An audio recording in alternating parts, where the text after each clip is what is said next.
राधे राधे दोस्तों, भजनों की माला में आपका स्वागत है।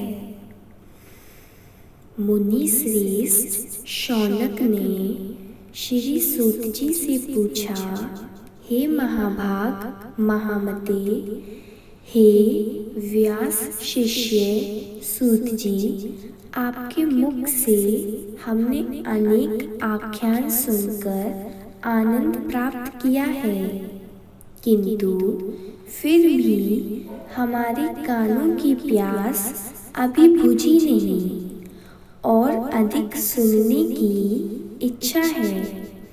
आपने तुला राशि का सूर्य होने पर कार्तिक मास का महात्म्य, मकर का सूर्य हो जाने पर माघ मास का महात्म्य तथा मेष का सूर्य होने पर वैशाख मास का महात्म्य सुनाया।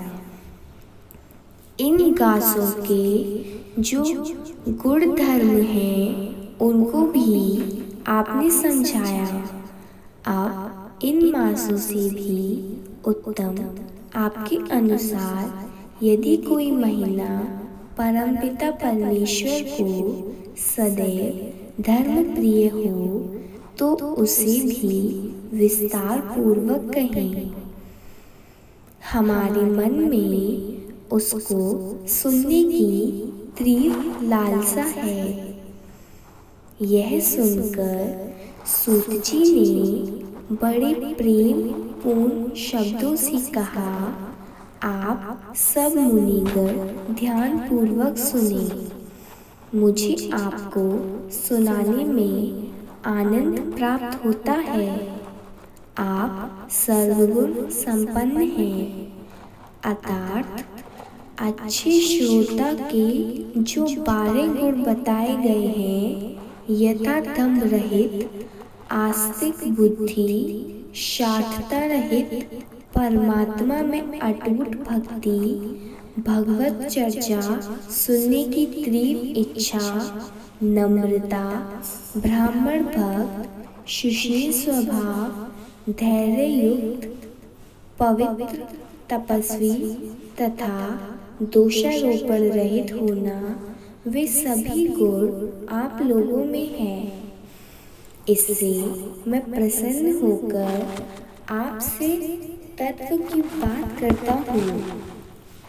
धर्म को जानने की इच्छा से बुद्धिमान सनत कुमार ने परमेश्वर को दोनों हाथों से नमस्कार कर भक्ति पूर्वक पूछा, हे देवों के देव महादेव, अनेक योनियों के ध्येय चरण कमल आपसे अनेक व्रत तथा धर्मों को सुना, किंतु इस समय हमारे हृदय में एक ऐसे मास का महात्म्य श्रवण करने की अभिलाषा है जो 12 मासों में सर्वोत्तम, आपको अत्यंत प्रसन्न करने वाला तथा जो सब कर्मों का सिद्धि प्रदाता हो।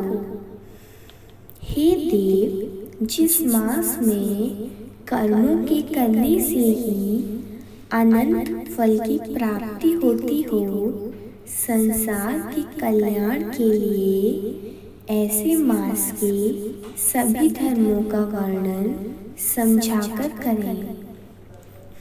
ईश्वर ने सनत कुमार से कहा, हे ब्रह्मपुत्र सनत कुमार, आपकी सेवा तथा भक्ति से प्रसन्न होकर मैं आपसे अत्यंत गुप्त बात कहूँगा। 12 महीने में श्रावण मास मुझे बहुत प्रिय है। पूर्णिमा को श्रवण नक्षत्र का योग हो जाने से भी मास का नाम श्रावण कहा जाता है, जो श्रवण मात्र से ही सिद्धि देने वाला है, इसलिए श्रावण नाम कहा। आकाश के समान स्वच्छ हो जाने से नभा नाम कहा है।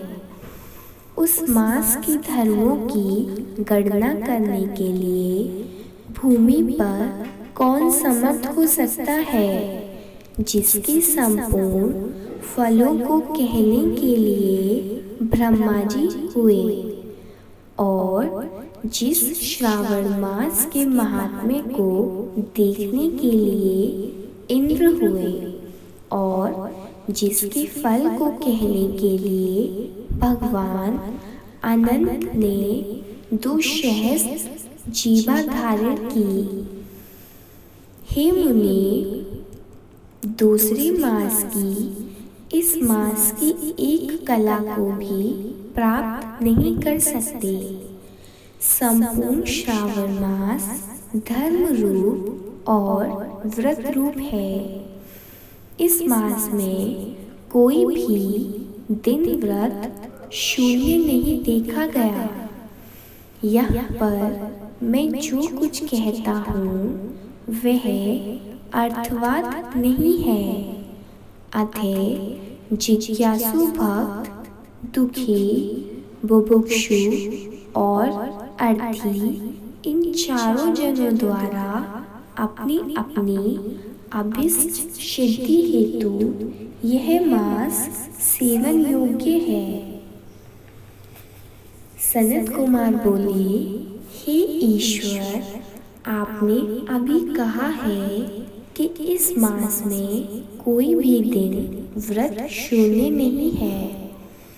हे श्रेष्ठ, उसे आप मुझसे विस्तार पूर्वक कहें कि किस तिथि में कौन सा व्रत किस वार में होता है और उस व्रत का अधिकारी कौन है, फल तथा विधि क्या क्या है, किसने व्रत को किया है, उद्यापन विधि क्या है, देवता तथा पूज्य कौन है, पूजन सामग्री में क्या क्या वस्तु होती है, प्रधान पूजन किसका है, जागरण विधि क्या है, किस व्रत का क्या समय है।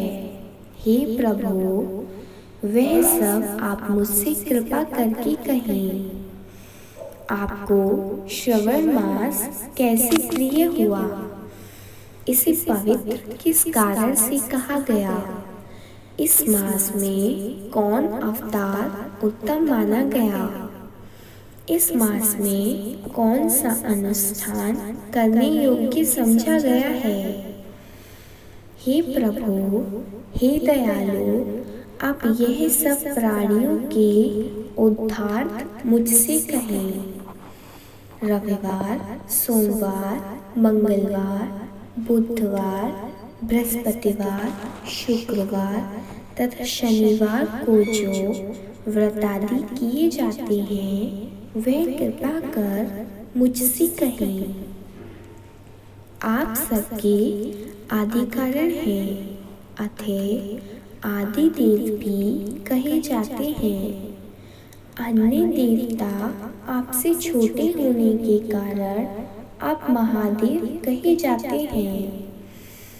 पीपल के वृक्ष में ब्रह्मा, विष्णु तथा शिव तीनों का निवास है। उसमें भी आपका निवास सबसे ऊपर वह ऊंचा कहा गया है।